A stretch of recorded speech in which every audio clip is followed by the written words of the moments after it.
this short presentation, we are going to install a Let's Encrypt domain validate or DV certificate on a Apache web server, just like it says here in the title of this tutorial on DigitalOcean Debian 9 system.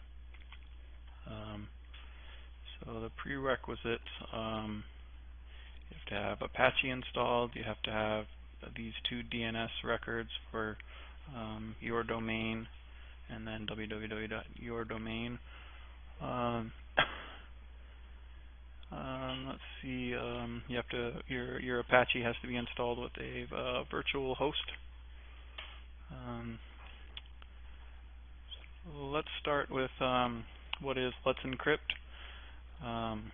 Let's Encrypt does they don't collect fees. They are a non-profit. They do DV certificates.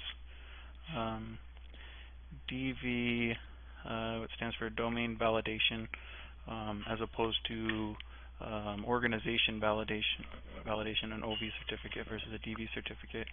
And then there's also EV extended. Basically, the only thing that having a DV certificate demonstrates is that you have control of the domain. This is done. You prove it by various ways.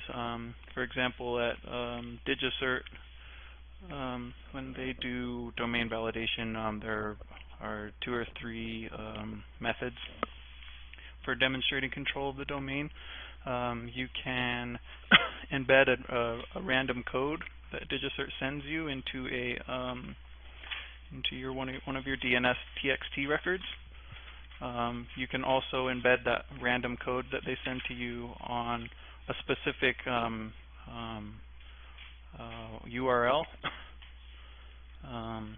and then a tool automatically checks it off that the control has been demonstrated. Basically, it's not as good as OV. Like I said, the only thing that it proves is that you have control of the domain. And they're always free, and they, using Let's Encrypt, they renew painlessly and all that stuff.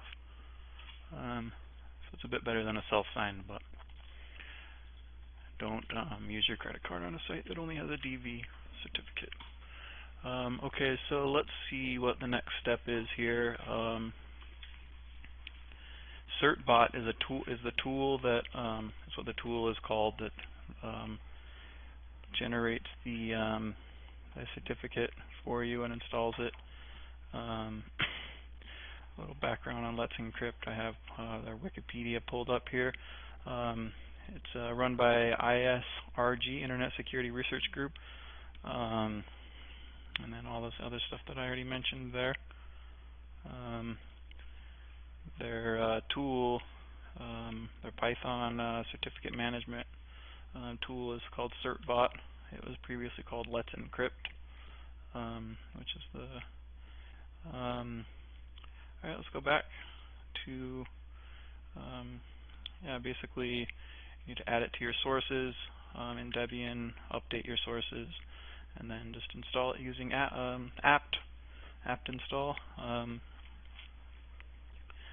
Setting up, you just basically you have to.